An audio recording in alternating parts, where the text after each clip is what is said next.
하나님 말씀 보시겠습니다. 우리가 함께 은혜 나눌 하나님 말씀은 출애굽기 20장 1절에서 2절까지 말씀입니다. 함께 은혜 나눌 하나님 말씀은 출애굽기 20장 1절에서 2절까지 말씀.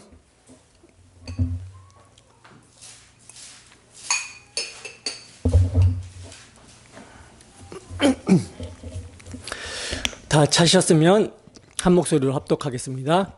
시작.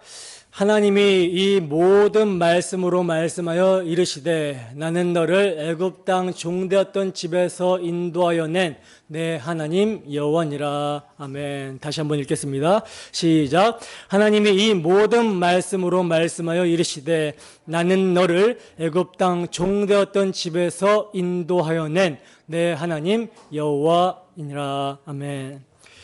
십계명을 주신 의도, 십계명을 주신 의도라는 제목으로 하나님 말씀 증거하도록 하겠습니다.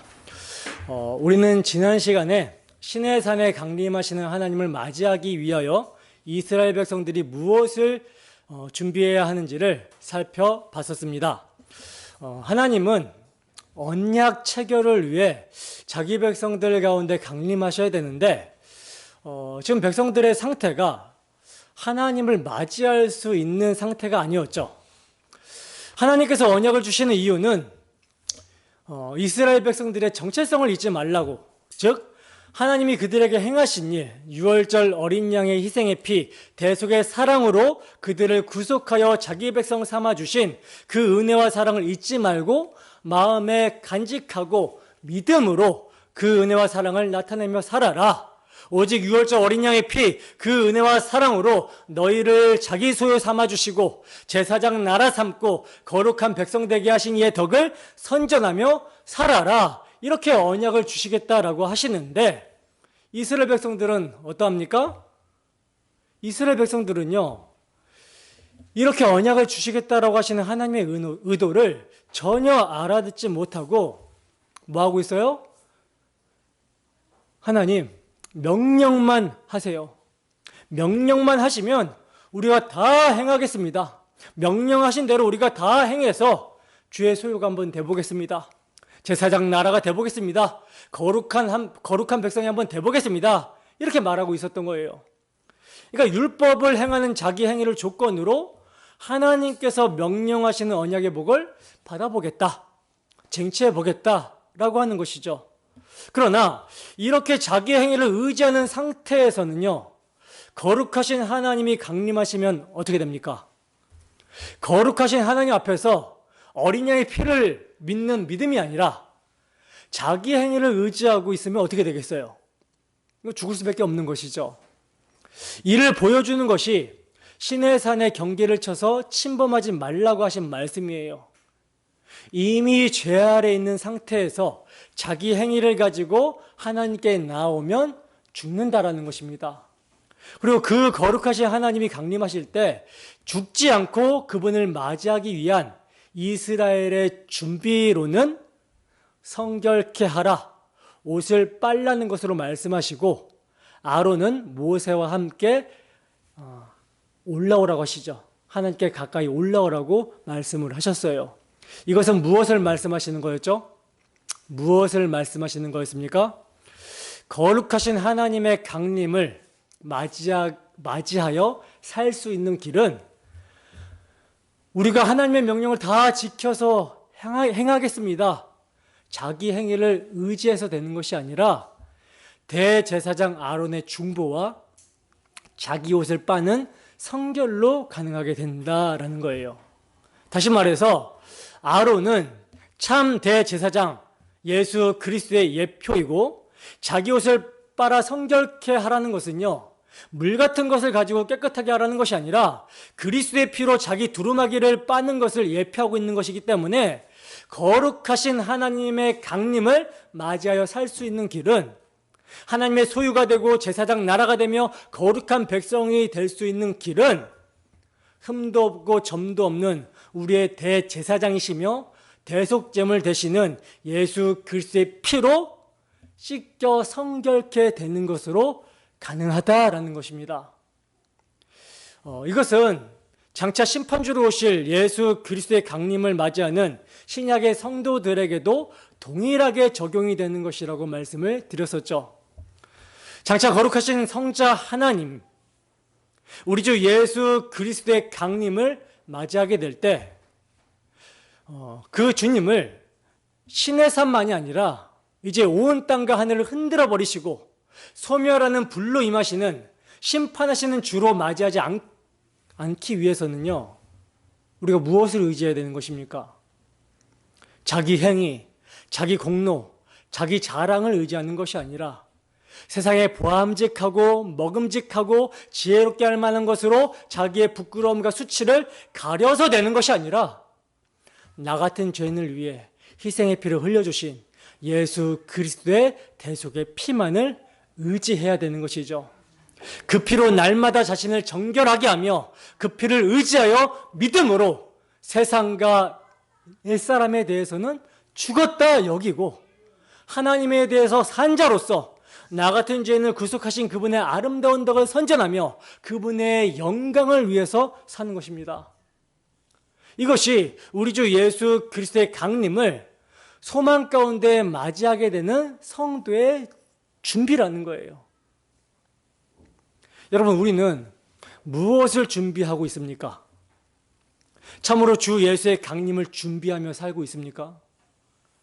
땅과 하늘을 진동시킬 때 흔들려 버릴 것들이 아니라 흔들리지 않는 나라, 우리 주 예수 그리스도를 붙들고 그 피로 자신을 성결케 하며 주의 강림을 준비하고 있습니까? 여러분, 하나님은요, 자신의 전부이신 자기 아들을 십자가에 내어주시기까지 우리를 사랑하셨습니다. 하나님의 사랑은 당신이 죄를 얼마나 미워하시는지, 그럼에도 불구하고 우리를 얼마나 사랑하시는지 아들을 십자가에 화목제물로 세우심을 통해서 보여주셨어요. 그러므로 우리가 진정 성령으로 말미암아 하나님의 사랑이 무엇인지를 알게 되었다면 우리가 뭘 미워해야 됩니까? 죄를 미워해야 되는 것이죠. 적당히 미워해서 되는 것이 아니라 끔찍하게 미워해야 되는 것이죠.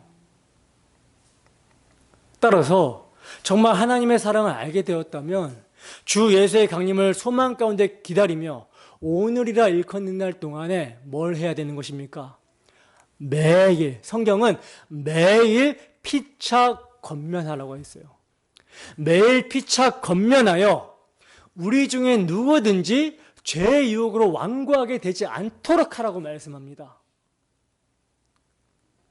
왜 그렇습니까? 거듭난 성도는 하나님의 사랑이 무엇인지를 알기 때문에 그 사랑이 어떤 사랑인지, 하나님이 죄를 얼마나 미워하시고 그럼에도 불구하고 우리를 어떻게 사랑하시는지를 보여주신 사건이 십자가 사건이기 때문에 매일매일 우리는 서로 피차 권면해서 죄의 유혹으로부터 완고하게 되지 않도록 하는 거예요. 이것이 사랑이죠. 죄의 유혹으로부터 완고하면 안 된다. 이것을 권면하는 게 사랑입니다. 성경이 말하는 사랑이에요. 죄의 유혹, 육신의 소욕을 이길 수 있는 힘, 자기 생각, 자기 판단, 자기 연민과 자기 사랑을 부수고 이길 수 있는 능력, 이것은 죄인을 향한 하나님의 사랑, 십자가 대속의 사랑을 믿음으로 주를 사랑하는 것이다. 더욱 사랑하는 것이다. 그러니 우리가 주를 더욱 사랑하자, 이렇게 권면하는 거예요, 서로. 솔로몬은요, 잠언에서 권면을 듣는 자가 지혜로운 자다라고 말씀합니다. 잠언 13장에 보면 그렇게 말씀을 하고 있어요. 그러면 어떤 권면을 듣는 자가 여러분 지혜로운 자입니까? 어떤 권면을 듣는 자가 지혜로운 자예요? 우리 주 예수 그리스도의 십자가 대속의 복음과 그 복음에 합당하게 주 예수를 더욱 사랑하자라고 하는 교훈인 것이죠. 바른 교훈입니다. 성령께서는 이 교훈을 통해서만 역사하세요. 그러므로 이 시간도 주 성령의 역사가 정말 우리 모두에게 충만하게 되기를 소원합니다. 그리하여 선포되는 복음의 말씀을 통해 권면을 받아 자기 옷을 빨며 주 예수의 강림을 소망 가운데 준비하게 되기를 주님의 이름으로 축원합니다. 자, 본문 1절 보겠습니다. 함께 읽습니다. 시작. 하나님이 이 모든 말씀으로 말씀하여 이르시되 아멘. 우리가 오늘부터 살펴볼 출애굽기 20장의 내용은요, 시내산에 강림하신 하나님께서 백성들에게 친히 십계명을 말씀하시는 내용입니다. 하나님께서 구두로 말씀하신 십계명을 나중에 보시면 친히 두 돌판에 새겨서 모세를 통해 주시게 되는 것을 보게 되는데, 오늘 본문은 그 십계명의 서문이라고 볼 수 있어요. 그러니까 십계명을 왜 주셨는지를 그 내용을 말하기에 앞서서 말씀해 주시고 있는 것입니다. 자, 그렇다면 십계명을 주신 하나님의 의도는 무엇인가? 십계명의 정신은 무엇인가? 이 점에 우리는 여러분 분명해야 되는 거예요. 그래야 율법과 복음의 관계와 구속사역의 일관성이 정립이 될 수가 있는 것입니다. 질문 하나 하겠습니다. 여러분, 십계명을 대하면 어떤 생각이 드십니까? 십계명 하면 어떤 생각이 드세요?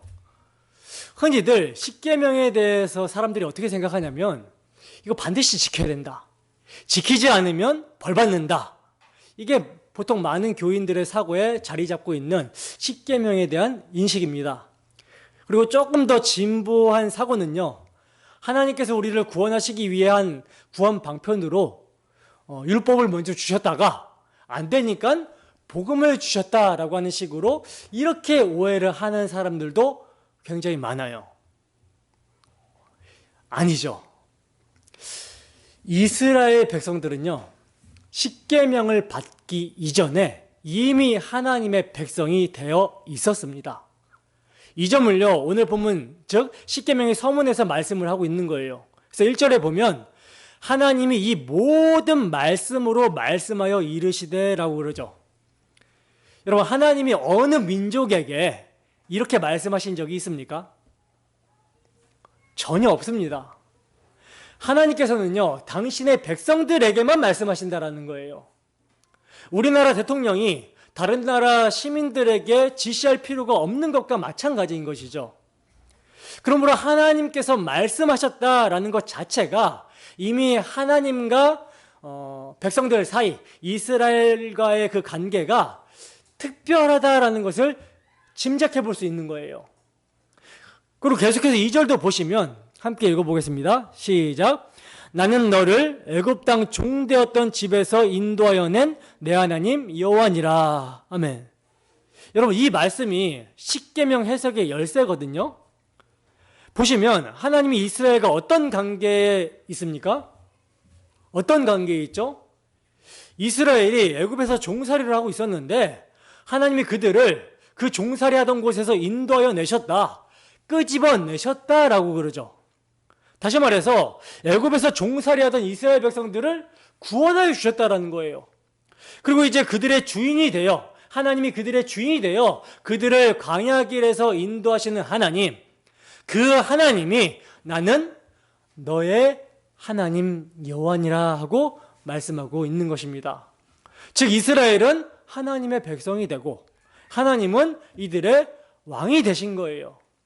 따라서 십계명은 이스라엘을 구속하여 자기 백성 삼은 하나님께서 그 자기 백성들에게 주신 법, 계명인 것입니다. 그래서 십계명 안에는요, 내 하나님 여호와라는 말씀이 5번이나 강조되고 있는 거예요. 그리고 이렇게 계명을 주시기에 앞서서 나는 너의 하나님이심을 말씀하고 있다면, 받는 자 입장에서도 계명을 받기에 앞서서 자신들이 하나님의 백성이다라는 사실을 인식하고 받아야 마땅한 것이죠. 왜? 그래야만 계명을 주시는 하나님의 의도를 바로 받아들일 수가 있는 거예요. 바로 받을 수가 있는 것입니다. 그렇다면 하나님께서는 어떻게 해서 이스라엘을 애굽의 종되었던 곳에서 구원하여 그들을 자기 백성 삼고 그들의 하나님이 되시는 것을 가능하게 하셨는가? 바로 이 점을 명심하면서 십계명을 받아야만 한다는 뜻이 지금 오늘 본문 서문에 함의가 되어 있는 것이죠. 여러분, 어떻게 해서 너의 하나님, 나의 백성이 되는 것이 가능해졌습니까? 어떻게 해서 이스라엘이 하나님의 백성이 되고 하나님은 이스라엘의 하나님이 되는 것이 가능해졌죠? 6월절 어린 양의 피로 말미암는 구속으로 가능하게 되었죠. 애굽에 내려진 마지막 재앙, 장자의 죽음 재앙 때 애굽의 장자들은요 다 죽게 되고 애굽 전역에 곡소리가 났는데, 이스라엘은 애굽 사람들보다 뭔가 선하거나 착하거나 무슨 자격이나 공로가 있어서가 아니라 애굽 사람들과 똑같이 죄인이고 죽어야 되는 자들인데, 하나님께서 그들의 조상들에게 세워주신 메시아 언약으로 말미암아 6월절 어린 양이 그들을 대신하여 피 흘림으로, 죽음으로 그 피를 바른 이스라엘은 구속함을 받게 되었다라는 거예요. 그리고 그 피로 구속함을 받게 된 것뿐만 아니라 그들이 하나님의 백성이 된 것입니다. 자, 그럼 보세요. 너희를 구속하여 내 백성 삼고 라고 하심이 이스라엘 백성들의 행함으로 된 것입니까? 아니면 하나님의 은혜로 된 것입니까? 뭘로 된 거예요? 다시 말해서 율법 조문을 지키는 그들의 행위로 된 것입니까? 아니면 오직 은혜이며 복음입니까? 오직 은혜이며 복음으로 된 것이죠. 근데 이스라엘 백성들은 어떻게 생각하고 있었죠? 이스라엘 백성들은 어떻게 생각하고 있었습니까? 이 이스라엘 백성들의 구원과는 지금 조금 복잡한데, 일단 이들은요 지금 하나님의 백성이라고는 여기고 있었어요. 애굽에 종살이 하던 곳에서 나오게 된 것도 하나님의 은혜, 어린 양의 피로 된 것도 알고 있었습니다. 그런데 하나님이 그렇게 이스라엘에게 은혜를 베푸신 이유가 무엇 때문이죠? 그들의 조상 아브라함과 이삭과 야곱에게 하신 언약 때문이죠. 여기서 이제 이스라엘의 인식에 문제가 있는데, 그게 뭐냐면 이스라엘은 하나님이 아브라함을 택하셔서 언약을 주신 이유를 다른 이들과 달리 특별해서라고 생각을 했던 거예요. 이게 바로 이들의 선민사상의 배경이 됩니다. 그러니까 이들은 자신들이 특별하기 때문에 하나님이 은혜를 베푸셔서 하나님의 백성이 되었다라고 이렇게 생각하고 있었다라는 것이죠. 그러나 여러분, 하나님이 아브라함을 언제 택하셨습니까? 갈대아 우르에서 아버지 데라와 우상을 만들어 팔고 그 우상을 섬기고 있을 때 택하셨어요. 노아의 아들 셈 족속으로서 언약의 라인답게 원시 복음을 제대로 믿고 있을 때가 아니라 다른 족속들과 똑같이 하나님을 우상으로 알고 섬기고 있었을 때 택하심을 받았다라는 것입니다. 그러니 특별할 게 전혀 없는 것이죠. 이스라엘 백성들도 마찬가지예요. 그들의 조상 아브라함과 이삭과 야곱과 같이 메시아 언약을 믿음으로 하나님을 바르게 예배했을 때가 아니라 애굽의 종살이 가운데 애굽 사람들과 똑같이 우상 숭배하던 상태에서 택하심을 받았습니다. 따라서 이스라엘을 택하실 만한 어떤 특별한 것이 전혀 없다라는 거예요. 굳이 이유가 있다면 다른 민족들보다 강해서가 아니라 수요가 더 적어서, 그러니까 즉 더 별로라서 택하셨다는 거예요. 그러니까 아무 자격 없는 이스라엘의 조상들에게 언약을 주시고 그 언약에 신실하신 하나님이 당신이 이스라엘의 조상들에게 세워주신 언약을 기억하셔서 애굽에서 종살이하며 고통스러워하던 이스라엘을 어린 양의 피라는 은혜로 구원하여 내신 것입니다. 그리고 자기 백성 삼으신 거예요. 근데 이스라엘은 자신들이 특별해서 하나님의 백성이 되었다라고 이렇게 착각을 하고 있었던 것이죠. 그리고 이뿐만 아니라 이스라엘은요, 하나님의 백성의 신분을 유지하려면 자신들이 율법을 지켜야 한다라고 생각을 했던 거예요. 하나님이 율법 왜 주셨겠냐? 다른 민족들보다는 우리가 특별해서 택하신 거고, 특별한 우리에게 율법을 왜 주셨겠냐? 다른 민족들은 지킬 수 없지만 우리는 지킬 수 있으니까 주신 거 아니냐? 이렇게 생각을 했던 것이죠. 그래서 그 신분을 유지하는 방편으로 율법을 율법이 존재한다라고 그들은 믿었던 거예요. 그러니까 우리식으로 말하자면요, 칭의를 받았으니, 그러니까 하나님의 백성이 되는 칭의를 받았으니, 우리 주 예수 그리스도의 대속의 은혜로 구원을 받았으니, 이제 그 구원에서 탈락이 되지 않으려면 뭐 해야 된다? 율법을 계속 지켜야 된다라고 하는 사고인 거예요. 그러나 하나님이 자기 백성으로 부르셨으면 절대로 끊어지지 않는다라는 것이 성경의 진리인 것이죠. 그렇다면 하나님께서 과연 이스라엘 백성들에게 율법을 주신 의도가 무엇일까요? 첫 번째로는요, 당시 이스라엘의 상황에서 말하자면 하나님께서 이스라엘 백성들에게 율법을 주신 의도는 나라에는 법이 있듯이 구약에 세워진 하나님 나라 이스라엘에게 하나님은 그들이 다스리고 통치하는 법으로 율법을 주셨던 거예요. 그들을 다스리고 통치하는 법으로 율법을 주셨습니다. 그러므로 십계명, 율법은 그들로 하여금 하나님의 백성답게 살아가게 하기 위해서 주신 거예요. 그러니까 우리나라의 헌법같이 이스라엘의 헌법은 율법이었다라는 거죠. 신명기 4장 6절 말씀입니다. 함께 했습니다. 시작. 너희는 지켜 행하라. 지금 이게 안 띄어져. 신명기 4장 6절 찾아보겠습니다. 저도 물 좀 마시고.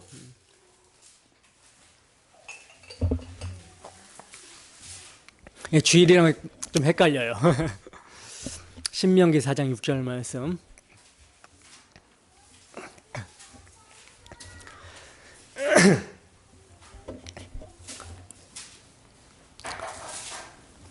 함께 읽습니다. 시작.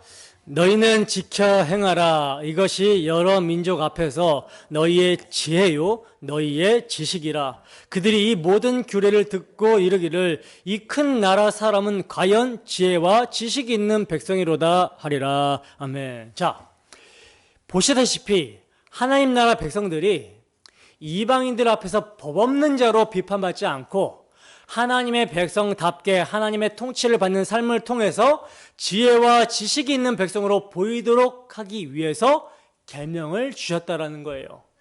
그리고 더 나아가서 하나님 경외함을 가르치기 위해서 계명을 주셨다라고 말씀합니다. 4장 밑에 보면 10절 보면은 4장 10절, 신명기 4장 10절 함께 읽습니다. 시작.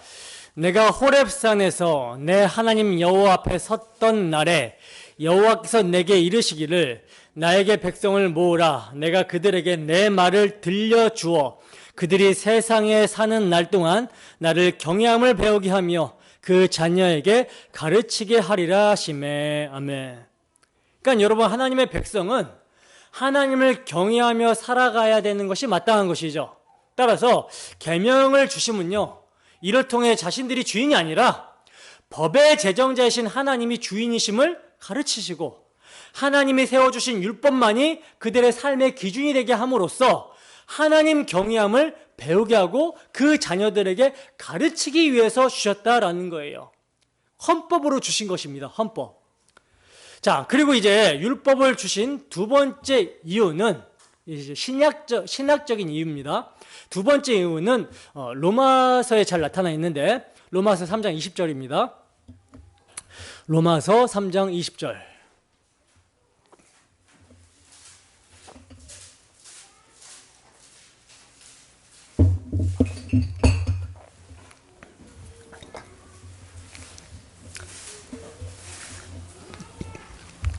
함께 읽습니다. 시작. 그러므로 율법의 행위로 그의 앞에 의롭다 하심을 얻을 육체가 없나니 율법 의로는 죄를 깨달음이니라. 아멘. 보세요. 바울 사도는요, 율법의 행위로는 하나님 앞에서 의롭다 하심을 얻을 육체가 없다라고 그러죠. 그러니까 율법을 주심은 율법을 행하는 자기 행위로 하나님 앞에 설 수 없다. 하나님 앞에서 의롭다 하심을 얻을 수 없다. 율법을 행하는 자기 행위로 의롭다 하심을 얻어보라고 율법을 주신 것이 아니라 죄가 무엇인지를 깨닫게 하기 위해서 주셨다라는 거예요. 여러분, 본래 하나님의 율법은요, 사람의 마음의 동기를 살피는 법입니다. 그래서 십계명의 마지막을 보면 뭐가 나옵니까? 탐심이라는 게 나오죠. 탐심. 탐내지 말라 그러잖아요.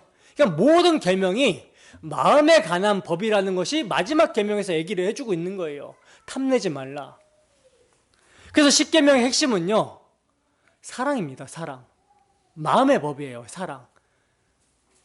그러니까 모든 율법의 강령은 뭘 요구합니까? 사랑이라는 것을 요구해요. 하나님을 사랑하고 이웃을 내 몸과 같이 사랑하라. 사랑을 요구한다라는 거죠. 때문에 율법 조문에 담긴 그 진리 앞에 바르게 서게 되면 자신의 마음이 얼마나 부패하고 타락했는지를 알게 되는 것이죠. 근데 문제는 뭡니까?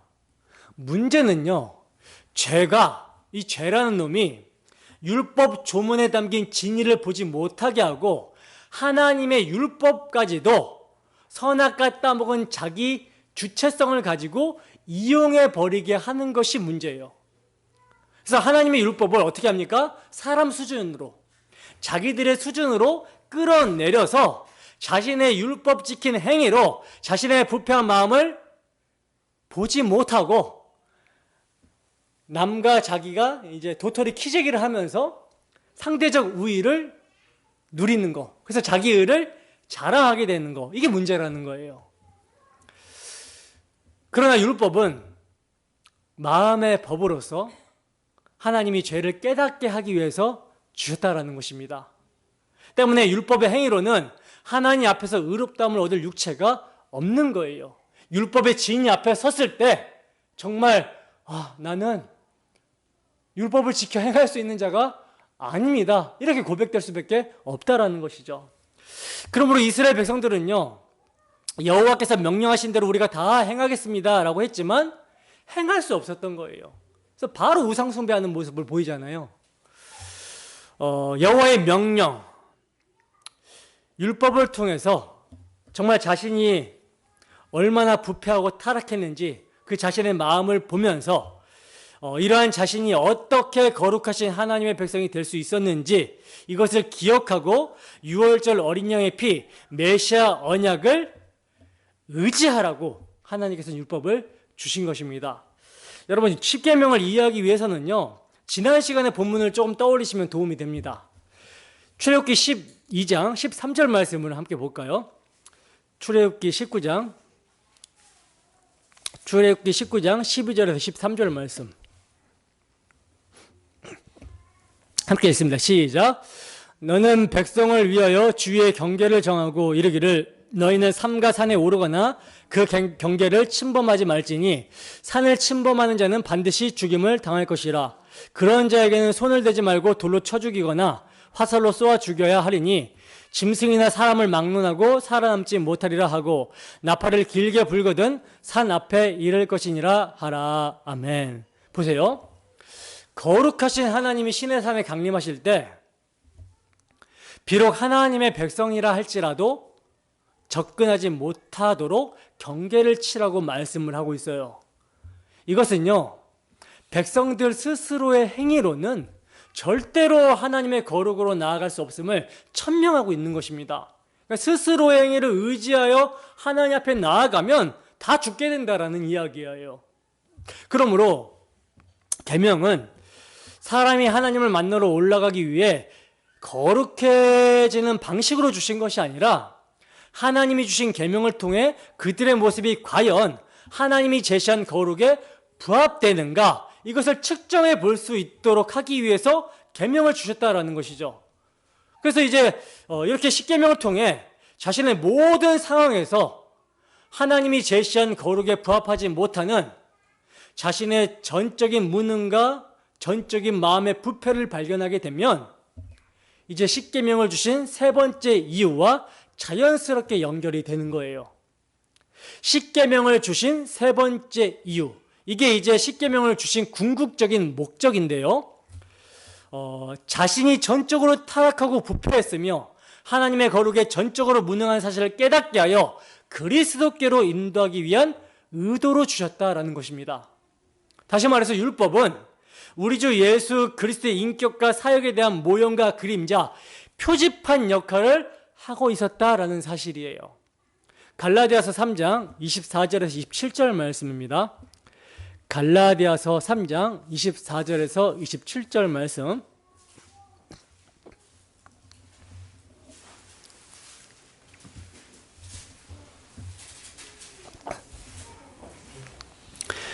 자, 함께 읽습니다. 시작.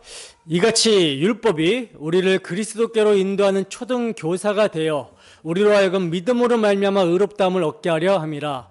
믿음이 온 후로는 우리가 초등교사 아래 있지 아니하도다. 너희가 다 믿음으로 말미암아 그리스도 예수 안에서 하나님의 아들이 되었으니 누구든지 그리스도와 합하기 위하여 세례를 받은 자는 그리스도로 옷 입었느니라. 아멘. 자, 보세요. 보시면 이같이 율법이 우리를 그리스도께로 인도하는 초등교사가 된다라고 말씀하고 있는데, 여기서 이같이라는 말은요 23절 말씀을 받는 말이거든요. 23절에서는 믿음이 오기 전에 우리는 율법 아래에 매인바되고 계시된 믿음의 때까지 갇혔다라고 말씀을 하고 있어요. 그러니까 믿음이 오기 전이라고 할 때 믿음이 뭐예요? 그 믿음은요, 약속의 실체신 그리스도께서 성육신 하시고 대속 죽음과 부활로 말미암는 구속 성취, 이 구속 성취가 성령으로 말미암아 구속 적용으로 주어지는 믿음을 말하는 거예요. 바로 그 계시될 믿음의 때까지 뭐에 갇혀 있다? 율법 아래 매이고 갇혀 있었다라는 것입니다. 바로 이것을 받아서 이같이라고 하는 거예요. 그 계시될 믿음의 때까지 약속의 실체이신 예수 그리스도의 구속 성취와 성령으로 말미암는 구속 적용으로 주어지는 그 믿음이 오기 전까지 율법에 매이고 갇혀 있었던 것과 같이 율법이 우리를 그리스도께로 인도하는 초등교사가 된다라고 지금 사도는 말씀합니다. 자, 그러면 율법을 주신 목적이 여러분 분명해지죠. 뭡니까? 율법의 조문을 행해서 스스로 구원을 이루어보라고 주신 것이 아니라 그 율법의 진위 앞에서 자신이 얼마나 큰 죄인지를 깨닫게 하기 위해서 주셨다라는 것과, 또 이 율법이 모형과 그림자로 가리키고 있는 율법의 실체이신 예수 그리스도를 바라보라고 예수 그리스도께로 인도하는 초등교사로 주셨다라는 거예요. 그래야 궁극적으로 우리로 하여금 믿음으로 말미암아 의롭다함을 얻게 하려고 주셨다라는 것입니다. 다시 말해서 사람은 다 거짓되되 하나님은 참되시도다라는 것을 깨닫게 하는 것이요, 십계명이고 율법이고 모세 오경이며 구약 성경이라는 거예요. 그리고 동시에 뭡니까? 이러한 전적으로 타락하고 선에 대해서 무능한 죄인을 위해서 참되신 그리스도를 보내실 것도 율법을 통해서 모형과 그림자로 계시하고 있었다라는 것이죠. 그러니까 우리는 율법이라는 그 초등교사의 인도함을 받아서 그리스도를 바라보고 그리스도께 가야 하는 거예요. 따라서 율법은요, 조문을 지켜 행해서 구원을 받아봐라, 이런 목적으로 주신 것이 아니라 율법의 조문이 가리키는 진리, 공의와 사랑을 십자가로 이루실 예수 그리스도께로 인도하기 위해서 초등교사로 주셨다라는 거예요. 그리하여 그 율법이 가리키는 약속의 실체, 예수 그리스도의 성육신과 대속 죽음, 십자가와 부활로 말미암는 구속 성취와 성령으로 말미암는 구속 적용으로 주어지게 되는 믿음으로 말미암아 의롭다함을 얻게 하려고 하신 것입니다. 이것이 율법을 주신 하나님의 의도였어요. 자, 그러면 이제 그 율법이 초등교사로 인도하고 가리키고 있었던 약속의 실체이신 예수 그리스도께서 오셔서 십자가로 다 이루신 이후에는 어떻게 되는가? 이제 믿음이 온 후로는 우리가 초등교사, 즉 율법이 그리스도께로 인도하기 위해 모형과 그림자로 매이게 하고 가두어 놓았던 것에 그 아래에 있지 않다고 말씀하고 있죠. 그러니까 이제 십계명 지켜야 된다, 안식일 지켜야 된다라고 하는 그런 조문에 매이지 않는다라는 거예요. 이제 조문이 아니라 그 안에 담긴 뭡니까? 영의 새로운 것으로 섬기게 되는 것입니다. 영의 새로운 것. 그러니까 표면적으로 나 간음 안 했어. 도둑질 안 했어. 거짓말 안 했어. 이게 아니라 이제 뭡니까? 영의 새로운 것. 그리스도의 그 십자가 사랑이 우리 마음 가운데 새겨졌기 때문에 그 사랑에 의해서 사랑하기 때문에 나는 남의 거 훔치지 않아. 사랑하기 때문에 간음하지 않아. 이렇게 되는 거예요. 그러니까 영의 새로운 것으로 섬기는 것입니다. 율법의 본질이 사랑이죠. 어떤 사랑입니까? 십계명에 뭐가 담겨 있죠? 십계명을 통해서 새 언약의 일꾼들은 뭘 봐야 됩니까? 그리스도의 인격을 봐야 돼요. 그리스도의 속성을 봐야 되는 거예요. 하나님 사랑, 이웃 사랑의 사랑, 이걸 봐야 된다는 거죠. 그 사랑을 어디서 이루셨습니까? 십자가로 이루셨잖아요. 그러니까 십계명에는 뭐가 담겨 있냐면 십자가 사랑이 담겨 있어요. 하나님은요, 처음부터 이 사랑을 목적으로 법을 주신 것입니다.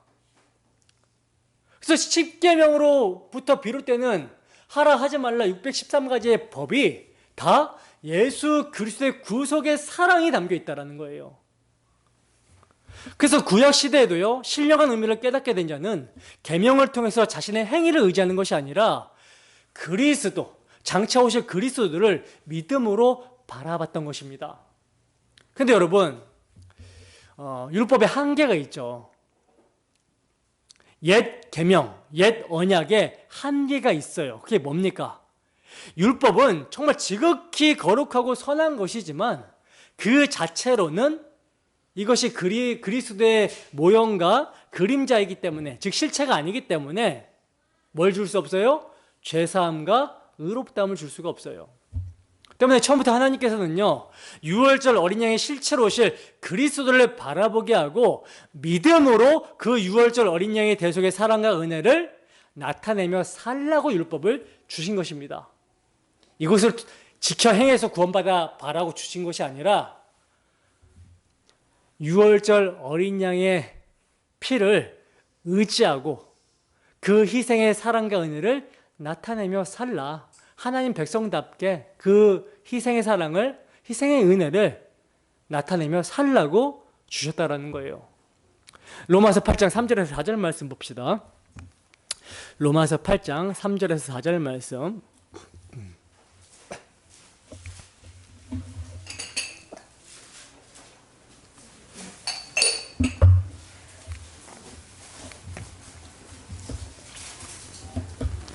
함께 읽습니다. 시작.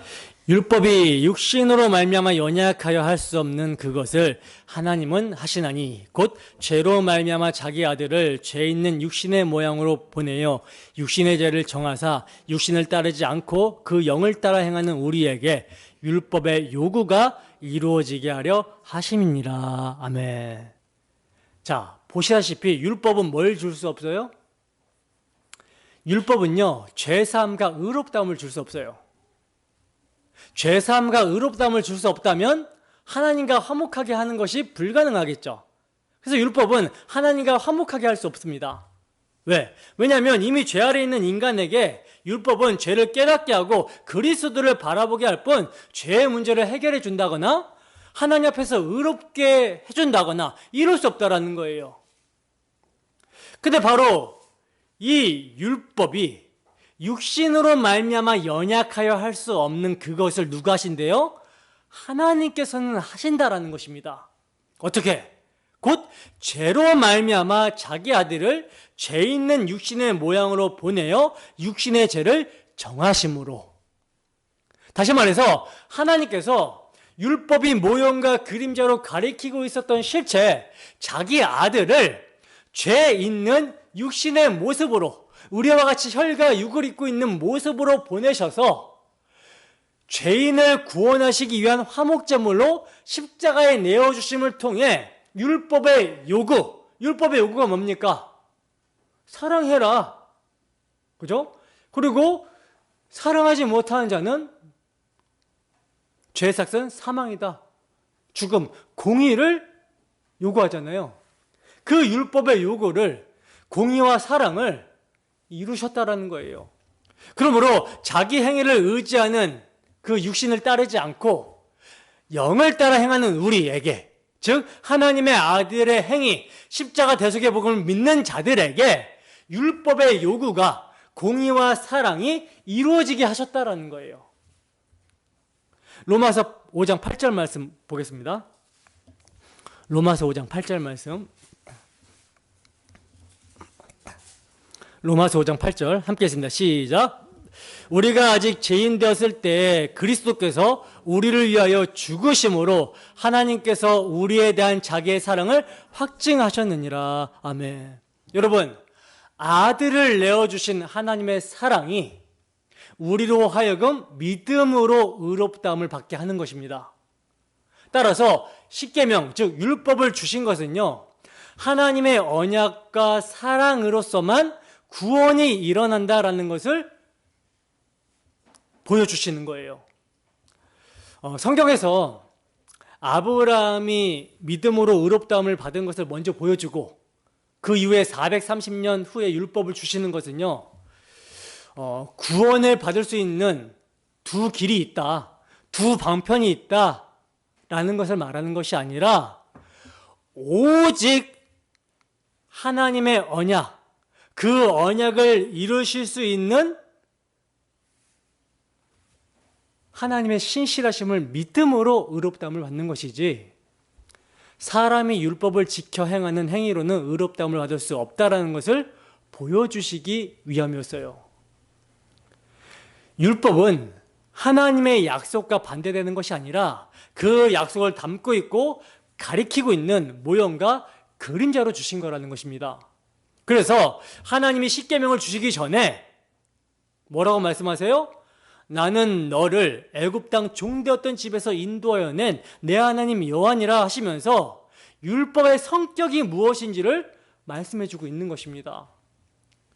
이스라엘이 하나님의 백성이 된 것도 그들의 행위로 된 것이 아니라 오직 유월절 어린 양의 대속의 피, 그 은혜로 된 것이며, 또 이들에게 하나님의 백성답게 살 수 있는 언약, 율법이 주어진 것도 그들의 행위로 하나님의 백성으로 유지가 되어보라고 주신 것이 아니라 그 대속의 사랑을 잊지 말라고, 오실 메시아를 바라보며 긍휼함을 받은 백성답게 살라고 은혜로 주신 거라는 거예요.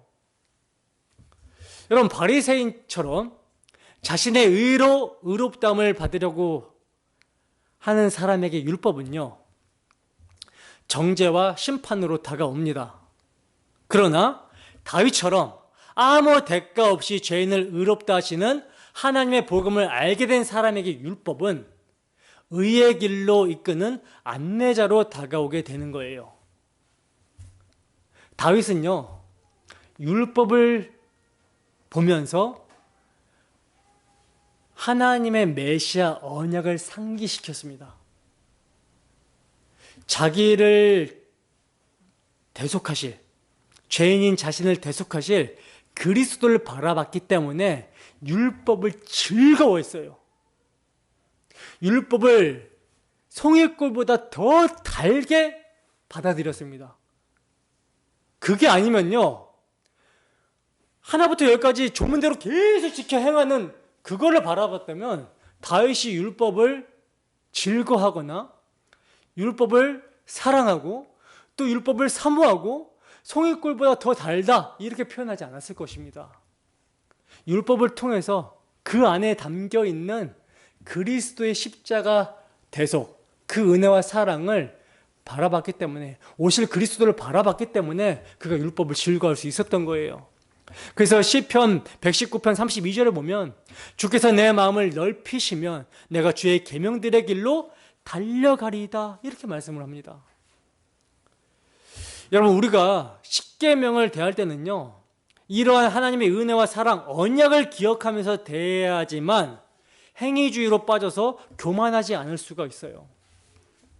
산상수훈도 마찬가지죠. 은혜를 망각하고 산상수훈을 보게 되면요, 마치 행위를 부추기는 말씀으로 오해가 됩니다.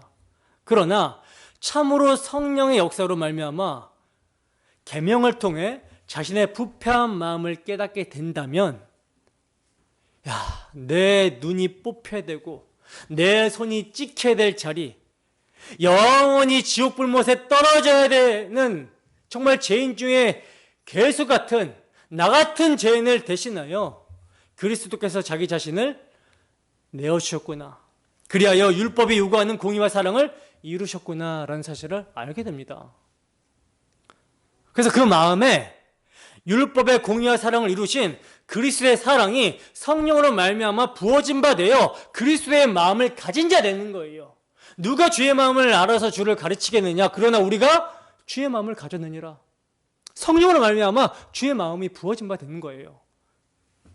그리고 이스라엘 백성들이 십계명이 제1계명으로 들어가기 전에 항상 애굽 땅 종되었던 집에서 구원받아 나온 것은 오직 하나님의 언약과 사랑 때문이다. 유월절 어린 양의 피, 그 희생의 사랑 때문임을 기억해야 했듯이, 성령으로 말미암아 그리스도의 법, 사랑의 법이 새겨진 자들은 무슨 행위를 하기 이전에, 무슨 봉사를 하기 이전에 나 같은 죄인을 사랑하셔서 아들을 십자가에 내어주신 하나님 아버지의 사랑과 나 같은 죄인을 구원하시기 위해 십자가에 자기의 목숨 내어주신 예수 그리스도의 십자가 은혜를 가장 우선적으로 기억하게 되는 거예요.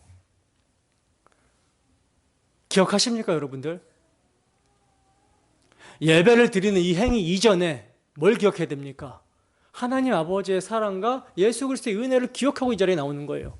기도를 하기 이전에도, 뭔가를 간구하고 기도하기 이전에도 내가 어떻게 기도할 수 있는 존재가 되었는지 그거를 우선적으로 기도해야 되는 거예요.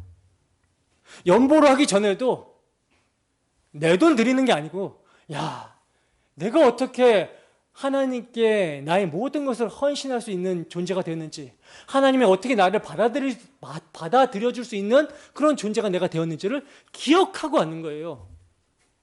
기억하고. 그런데 오늘날에도 여러분, 이스라엘 백성들이 자기 행위를 의지하여 율법을 다 행하겠습니다 라고 한 것 같이 많은 이들이 수건이 가려져서 자기의 부패한 모습을 보지 못한 채 율법을 행하겠다, 율법 조문을 행하겠다 이렇게 도전하면서 십자가의 원수로 행하고 있습니다. 그리스도의 구원 사역을 거부하고 있다는 거예요. 여러분, 이스라엘 백성들이 율법의 조문을 지킨다고 하면서 나온 결과가 뭡니까? 십자가입니다. 율법을 최고로 잘 지킨다라고 소문이 난 사람들이 모여서 율법을 주신 수요자를 죽여버렸어요. 율법 자체이신 분, 그분을 죽여버렸습니다. 그 대표적인 인물이 누굽니까? 우리가 너무나도 잘 아는 사도 바울이죠. 사도 바울은요, 율법의 의로는 흠이 없다라고 자신하면서 예수님을 이단의 두목으로 여겼어요. 나사렛 예수, 나사렛 예수를 따르는 그 종교의 괴수로 여겼습니다. 두목으로 여겼어요. 그리고 예수 믿는 사람을 잡아 죽이던 사람이었습니다. 근데 그가 예수 믿는 사람을 잡아 죽이기 위해서 대제사장에게 공문을 받아가지고 다메섹 도상으로 가는 도중에 예수님을 만나게 되죠. 대낮에 정말 햇빛보다 더 밝은 빛이 사도 바울에게 비쳤어요. 그러자 바울 사도가 말에서 굴러 떨어집니다. 그때 음성이 들려요. 어떤 음성이 들립니까? 사울아, 사울아, 내가 왜 나를 박해하느냐? 주여, 당신이 누구십니까? 나는 내가 박해하는 예수다 라고 하시는 거예요. 그럼 바울이 얼마나 놀랬겠습니까? 자신은 율법의 의로는 흠이 없다라고 자처하면서 하나님의 영광을 위하는 것이라고 생각하고 나사렛 이단들, 예수 믿는 자들을 잡아서 박해했는데 이것이 오히려 하나님을 박해하고 있었던 거예요. 사도는 바울은요, 다메섹 도상에서 예수 그리스도를 만난 이후에 이제 율법이 바르게 조명이 됩니다. 바르게 조명이 돼요. 어두운 데 빛이 있으라 말씀하셨던 그 하나님께서 예수 그리스도의 얼굴에 있는 하나님의 영광을 아는 빛을 우리 마음에 비추어 주셨느니라 했듯이 바울 마음 가운데 율법이 바르게 조명이 됩니다. 그래서 오늘 본문의 십계명의 서론의 내용을 그제서야 알게 된 거예요. 그래서 그는 비시디아 안디옥에서 전도할 때 이렇게 설교하는 모습을 보게 돼요. 사도행전 13장 38절에서 39절 말씀입니다. 사도행전 13장 38절에서 39절 말씀입니다.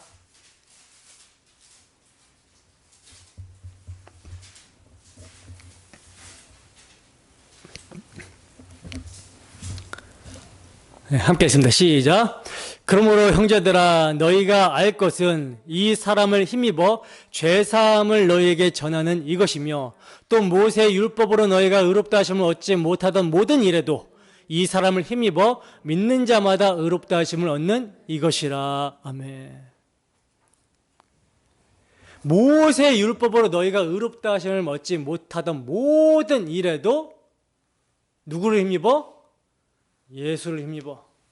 예수의 피를 힘입어 믿는 자마다 의롭다 하심을 얻는 이것이라고 하면서 사도는 설교를 하고 있어요. 이렇게 바뀐 거죠. 그리고 사도 바울은요, 율법이 주어지기 전에도 의롭다함을 받은 아브라함을 언급하면서 로마서를 기록을 하고 있는데, 로마서 4장 2절에서 8절 말씀 함께 읽어보겠습니다. 로마서 4장 2절에서 8절 말씀.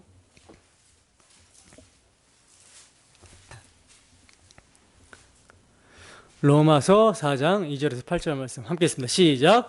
만일 아브라함이 행위로서 의롭다 하심을 받았으면 자랑할 것이 있으려니와 하나님 앞에서는 없느니라. 성경이 무엇을 말하느냐? 아브라함이 하나님을 믿음에 그것이 그에게 의로 여겨진 바 되었느니라. 일하는 자에게는 그 삭시 은혜로 여겨지지 아니하고 보수로 여겨지거니와 일을 아니할지라도 경건하지 아니한 자를 의롭다 하시는 이를 믿는 자에게는 그의 믿음을 의로 여기시나니 일한 것이 없이 하나님께 의로 여기심을 받는 사람의 복에 대하여 다윗이 말한 바 불법이 사함을 받고 죄가 가리워짐을 받는 사람들은 복이 있고 주께서 그 죄를 인정하지 아니하실 사람은 복이 있도다 함과 같으니라. 아멘. 아멘.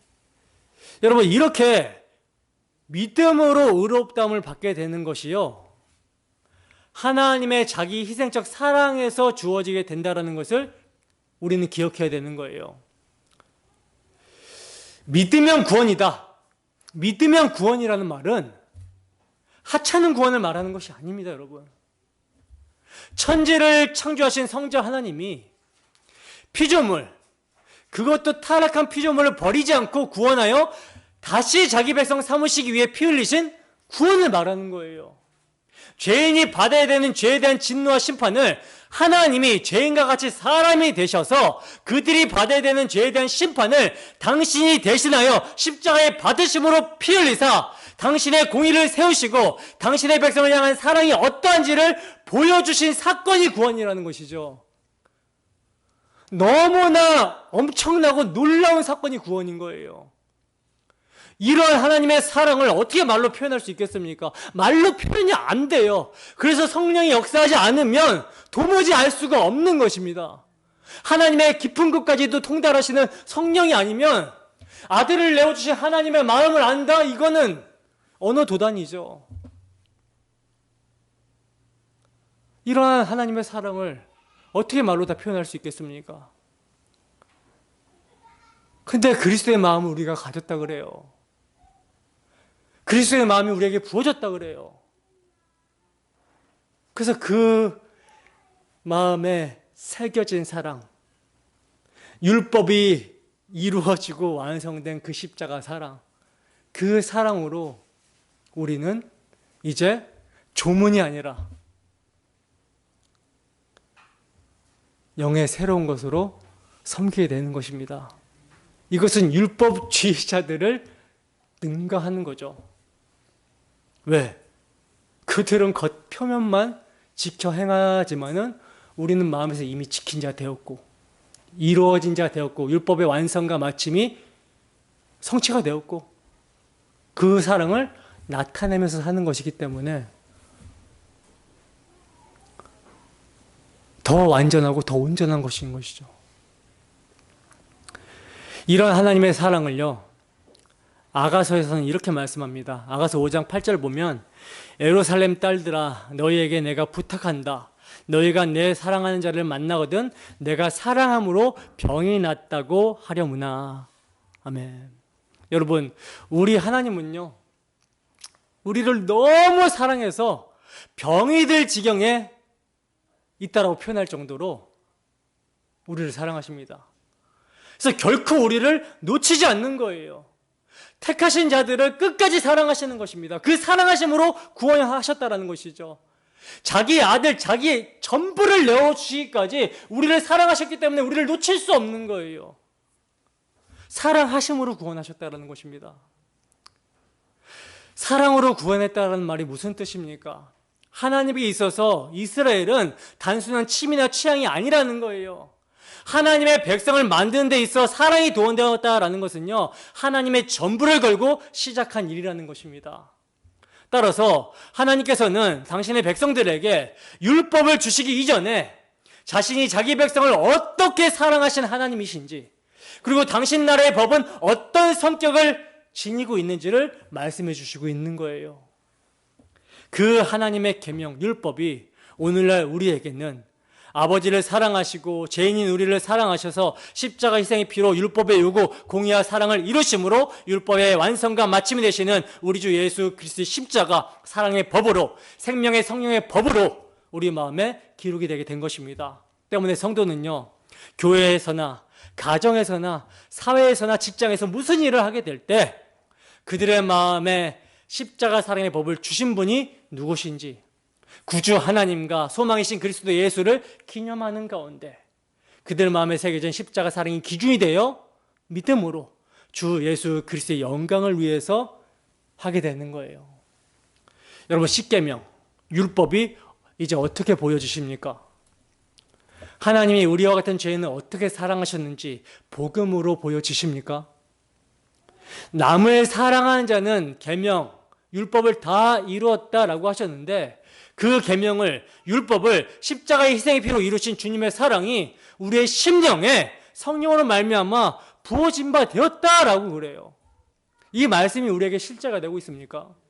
그렇다면 주의 십자가 사랑을 아는 것에, 그 주님을 사랑하는 것에 거치는 모든 것을 바울 사도처럼 해로 여기시고 새 언약의 일꾼답게 율법의 조문에 묵은 것이 아니라 영의 새로운 것, 그 십자가 사랑에서 뿜어져 나오는 놀라운 능력에 힘입어 주의 사랑을 나타내며 사는 즐거움이 어떤 것인지를 경험하며 살아가게 되기를 주님의 이름으로 축원합니다. 기도하겠습니다.